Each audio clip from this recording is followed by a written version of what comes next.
হাসরের ময়দানে সমস্ত মানুষগুলো উঠবে। মুসলমান ভাই খেয়াল করতে হবে, মনোযোগ সহকারে অন্তরটাকে নরম করে বসেন। কিয়ামতের ময়দানে আমরা উঠতে যাচ্ছি, হাসরের ময়দান কায়েম হবে।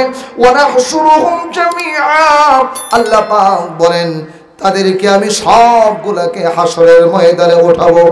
মিনহা খালাকনাকুম ওয়া ফিহা নুঈদুকুম وَمِنْهَا نُخْرِجُكُمْ تَارَةً أُخْرَى। এই আয়াতটা শুধুমাত্র আমরা মাইয়াতকে যখন কবরে রাখি তখন আমরা মনে করি এই আয়াতটা শুধু পড়া হয়, কিন্তু এই আয়াতের মধ্যে আল্লাহ কি বলেছেন এটা কিন্তু অনুভব আমরা করি না। আল্লাহ বলেন মিনহা খালাকনাকুম, আমি তোমাদেরকে এই মাটি থেকে সৃষ্টি করেছি, এই মাটিতেই তোমাদেরকে নিয়ে গেলাম, এই মাটি থেকে আমি তোমাদেরকে আবার উঠাবো। মুসলমান ভাইরা আমার, এবার আল্লাহ পাক মানুষগুলোকে উঠানো শুরু করবেন। সমস্ত মানুষগুলো উঠতে থাকবে। সমস্ত মানুষগুলো যে উঠবে, কোন জায়গায় উঠবে? সমস্ত মানুষগুলো উঠবে যেই জায়গাটা, যে জমিন আছে, এই জমিন কিন্তু আর মাটির জমিন থাকবে না, এই জমিনটা তামা দিয়ে পরিবর্তন করে দেওয়া হবে। মুসলমান ভাইরা আমার, সমস্ত মানুষগুলো উঠবে। সমস্ত মানুষগুলো অবস্থা কি? বিশ্বনবী রাহমাতুল লিল আলামিন বলেন ইন্নাকুম মুহশারুনা হুফাতান উরাতান গুরলা। বিশ্বনবী রাহমাতুল লিল আলামিন বলেন সমস্ত মানুষগুলো উঠবে, উলঙ্গ অবস্থায় উঠবে, তাদের পায়ের নিচে কোনো জুতা নাই, খালি পায়ে তারা উঠবে। এই যে খালি পায়ে জমিনের উপরে উঠবে, এই জমিন কিন্তু তখন আর তামা থাকবে, তখন কিন্তু মাটি থাকবে না। আর আমাদের মাথার উপর যে সূর্য আছে, এই সূর্যটা বিজ্ঞান বলে 9,30,00,000 মাইল দূরে। এই সূর্যটাকে আল্লাহ মানুষের মাথার 1 মাইল উপরে নিয়ে আসবেন। মানুষের মাথার 1 মাইল উপরে নিয়ে আসার পর মানুষগুলোর মগজগুলো এমন ভাবে হবে, মগজগুলো গলে গলে কারো কান দিয়ে বের হতে থাকবে, কারো নাক দিয়ে বের হতে থাকবে। আর মানুষের দেহ থেকে যে ঘাম বের হবে, এই ঘামগুলো অবস্থা এমন হবে। বিশ্বনবী রাহমাতুল লিল আলামিন বলেন কারো শরীর থেকে ঘাম বের হয়ে তার টাকনো পরিমাণ হবে, কারো হাঁটু পরিমাণ হবে, কারো কোমর পরিমাণ হবে, কারো গলা পরিমাণ হবে, কারো তার নাক পরিমাণ হয়ে যাবে। আমলের তারতম্যের কারণে ঘাম দেহ থেকে এইভাবে বের হতে থাকবে। মুসলমান ভাইরা আমার, এই ঘামগুলো এমন ভাবে বের হতে থাকবে, শরীর থেকে এভাবে ঘাম ঝরতে থাকবে। আর সমস্ত মানুষগুলো, নারী আর পুরুষ, সব একসাথে দাঁড়াবে। জায়গা পাবে কতটুক? পায়ের নিচে জায়গা যতটুকু আছে, একটা মানুষ দাঁড়াতে যতটুকু জায়গার প্রয়োজন হয় ততটুকু জায়গা পাবে। একটা মানুষ ডান দিকে নড়ারও ক্ষমতা নাই, বাম দিকে নড়ারও ক্ষমতা নাই, সামনে যাওয়ারও ক্ষমতা নাই, পিছনে যাওয়ারও ক্ষমতা নাই। সমস্ত মানুষগুলো উপরের দিকে তাকায় থাকবে। এই অবস্থা সম্পর্কে যখন শুনলেন আমাদের আম্মা জান আয়েশা রাদিয়াল্লাহু তাআলা আনহা বিশ্বনবীকে ডাক দিয়ে বললেন, নবী গো,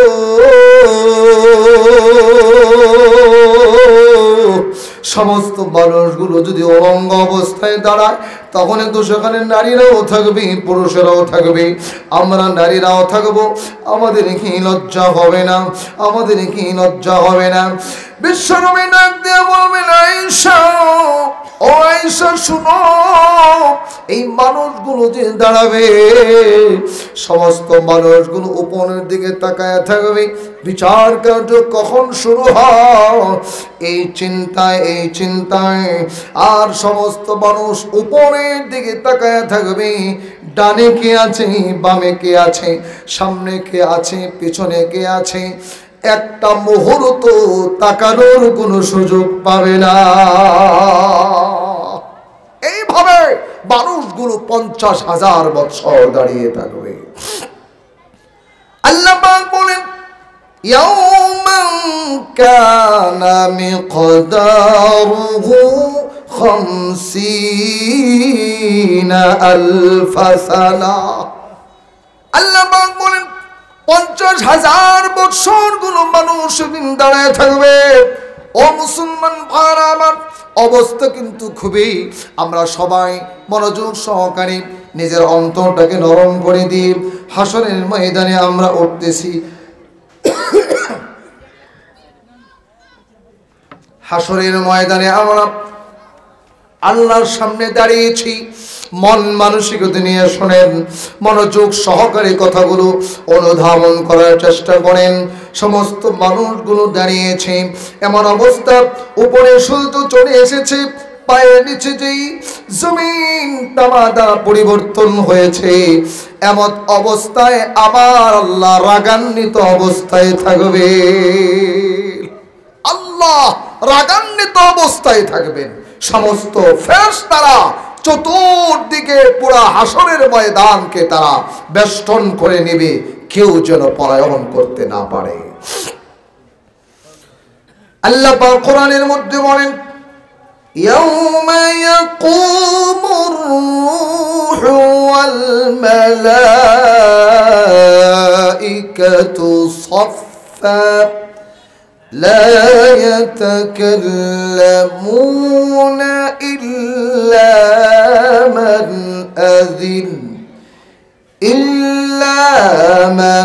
أذن له الرحمن وقال صوابا।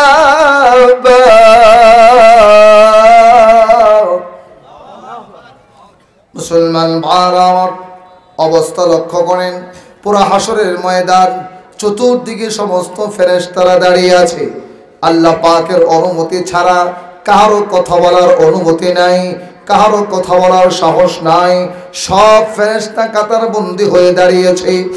অবস্থা খুবই কঠিন অবস্থা চলছে। সেই মুহূর্তে আমার আল্লাহ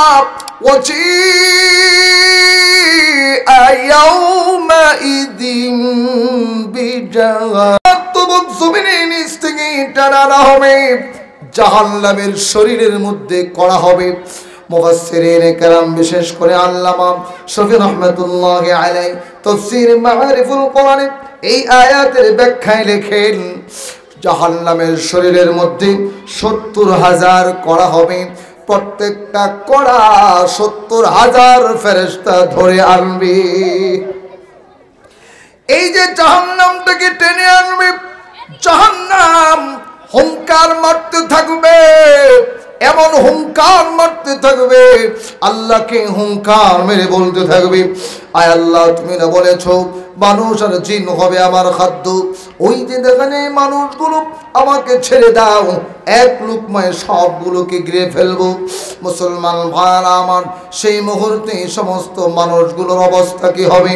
সমস্ত মানুষগুলো সেদিন ইয়া রব্বি নফসি, ইয়া রব্বি নফসি, ইয়া রব্বি নফসি, আয় আল্লাহ তুমি আমাকে বাঁচাও, তুমি আমাকে বাঁচাও, তুমি আমাকে বাঁচাও। এমনকি সমস্ত নবীগণ পর্যন্ত বলতে থাকবেন ইয়া রব্বি নফসি, ইয়া রব্বি নফসি, আয় আল্লাহ তুমি আমাকে বাঁচাও, তুমি আমাকে বাঁচাও।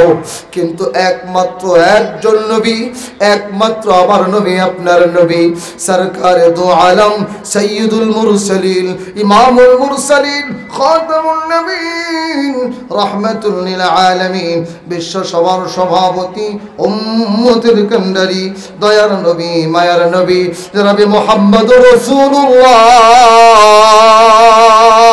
সাল্লাল্লাহু আলাইহি ওয়াসাল্লাম, একমাত্র তিনি বলতে থাকবেন ইয়া রব্বি উম্মতি উম্মতি। আল্লাহু আকবার, আল্লাহু আকবার। আমার নবী, আপনার নবী শুধু বলতে থাকবেন আয় আল্লাহ আমার উম্মতকে বাঁচাও। মুসলমান ভাইরা আমার, সেদিন সমস্ত মানুষগুলো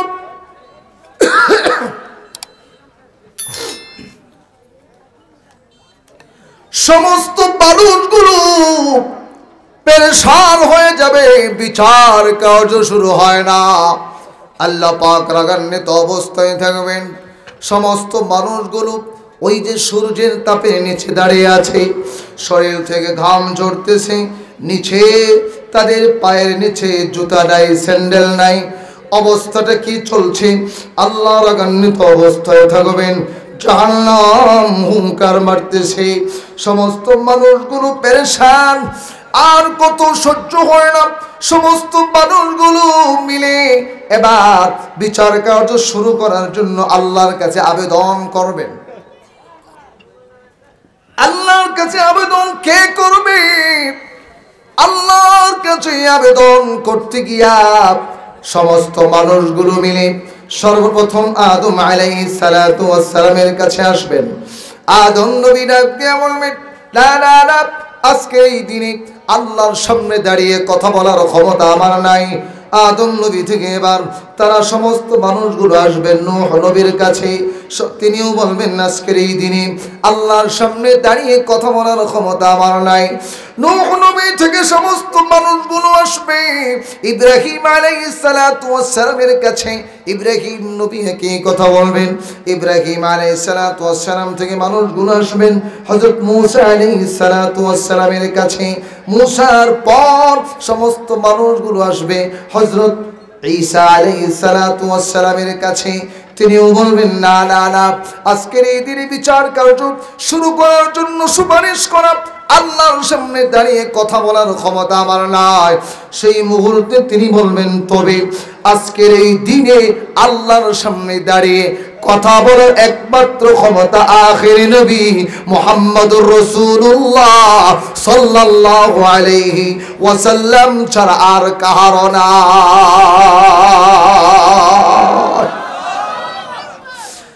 এবার সমস্ত মানুষগুলো বিশ্বনবীর কাছে আসবেন।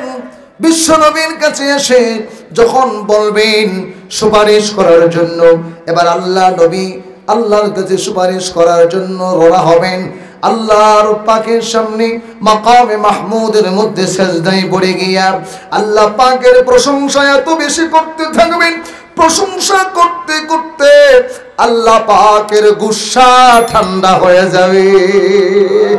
আল্লাহ পাক তখন ডাক দিয়ে বলবেন, নবী আপনি মাথা উঠান, আপনি মাথা উঠান, আপনি সুপারিশ করেন, আপনার সুপারিশ কবুল করা হবে। সুবহানাল্লাহ সুবহানাল্লাহ। বিশ্বনবী সাল্লাল্লাহু আলাইহি ওয়াসাল্লাম বলবেন, আয় আল্লাহ বিচার কার্য শুরু করেন।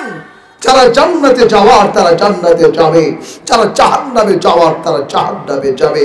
নবী আল্লাহ পাক বলবেন, আল্লাহ পাক আমার নবীর সুপারিশ কবুল করে বিচার কার্য শুরু করবেন। বিচার কার্য শুরু করার মাত্র 6 ঘন্টার ভিতরে আল্লাহ সমস্ত মানব এবং দানব, সমস্ত মানুষ এবং জিন জাতির বিচার কমপ্লিট করে দিবেন। সুবহানাল্লাহ। আল্লাহ পাক এত দ্রুত হিসাব করবেন। হাদিসে এসেছে অর্ধ দিনের ভিতরে বিচার কার্য কমপ্লিট হবে। প্রশ্ন হলো, অর্ধ দিন মুসলমান ভাই 24 ঘন্টায় দিনে আর রাত্র মিলিয়ে এক দিনের অর্ধেক 12 ঘন্টা দিন, দিনের অর্ধেক হয় কত? 6 ঘন্টা। এজন্য আল্লাহ পাক এত দ্রুত হিসাব গ্রহণকারী, মাত্র 6 ঘন্টার ভিতরে সমস্ত মানুষ এবং জিন জাতির হিসাব তিনি কমপ্লিট করে দিবেন। সুবহানাল্লাহ। বিচার শুরু হলো। কিয়ামতের 3টি ভয়াবহ অবস্থা আছে, সেগুলা নিয়ে কথা বলার সুযোগ আজকে নাই। তবে আমি একটি কথা আপনাদের সামনে রাখবো, যে কিয়ামতের ময়দানে আল্লাহ পাক বিচার কার্য শুরু করার পর মানুষের প্রতি তার দয়া এত বেশি হবে, তিনি শুধু ওসিলা খুঁজতে থাকবেন মানুষকে ক্ষমা করে জান্নাত দেওয়ার জন্য। সুবহানাল্লাহ। এই ব্যাপারে একটা মিশকাত শরীফ থেকে হাদিস আপনাদের সামনে পেশ করছি। বিশ্বনবী রাহমাতুল লিল আলামিন বলেন, আল্লাহ পাক যখন জান্নাতীদেরকে জান্নাতে দিবেন, জাহান্নামীদেরকে যখন জাহান্নামের ফয়সালা হয়ে যাবে, জাহান্নামীদেরকে শিকল পরিয়ে যখন জাহান্নামের দিকে টেনে টেনে নিয়ে যেতে থাকবে, সেই মুহূর্তে আমার আল্লাহ জান্নাতীদেরকে বলবেন, জান্নাতীরা ওই যে জাহান্নামীরা আছে ওদের পাশ দিয়ে যাও। জান্নাতীরা জাহান্নামীদের পাশ দিয়ে যখন যেতে থাকবে, সেই মুহূর্তে একজন জাহান্নামী একটা জান্নাতীকে দেখে দৌড়ে তার সামনে আসবে, এসে বলবে, ভাই তুমি কি আমাকে চিনতে পেরেছো? জান্নাতি মানুষটা বলবে, তোমাকে চিনা চিনা মনে হয়, কোথাও যেন দেখেছি। বলে, হ্যাঁ, দুনিয়ার অমুক এলাকায় অমুক জায়গায় তুমি এক গ্লাস পানির পিপাসার্থ ছিলে, আমি তোমাকে এক গ্লাস পানি পান করিয়েছিলাম। ভাই তুমি তো জান্নাতে যাচ্ছ, এক গ্লাস পানি পান করানোর উসিলায় তুমি আল্লাহর কাছে আমার জন্য সুপারিশ করো। এই কথা বলতে বলতে হাদিসের মধ্যে আসছে, আরেকজন জাহান্নামী দৌড়ে এসে তার সামনে দাঁড়াবে, তার সামনে দাঁড়িয়ে বলবে, ভাই আপনি কি আমাকে চিনতে পেরেছেন? সে বলবে, তোমাকে চেনা চেনা মনে হয়। বলে, হ্যাঁ, অমুক এলাকায় নামাজ পড়ার জন্য তুমি ওযুর পানি খুঁজছিলে, ওযুর পানি পাও না, আমি তোমাকে এক লোটা পানির ব্যবস্থা করে দিয়েছিলাম। মুসলমান ভাইরা, এবার সে বলবে, এক লোটা পানি ওযু করার জন্য ব্যবস্থা করে দিয়েছিলাম, এই ওসিলায় আল্লাহর কাছে সুপারিশ করো। এবার ওই জান্নাতি মানুষটা উভয়কে নিয়ে আল্লাহর সামনে দাঁড়াবে, দাঁড়িয়ে বলবে, আয় আল্লাহ, এই মানুষগুলো আমাকে এই সহযোগিতা করেছিল। একজন এক গ্লাস পানি পান করিয়েছিল, আরেকজন এক লোটা ওযুর জন্য পানি দিয়েছিল। আয় আল্লাহ, এদেরকে তুমি, আমি সুপারিশ করছি, তুমি জান্নাতের ফয়সালা করে দাও। হাদিসের মধ্যে আসছে, আমার আল্লাহ তখন ওই মুহূর্তে দয়া হবে, মায়া হবে, আমার আল্লাহ সেই মুহূর্তে তার সুপারিশ কবুল করে উভয়ের জন্য জান্নাতের ফয়সালা করে দিবেন।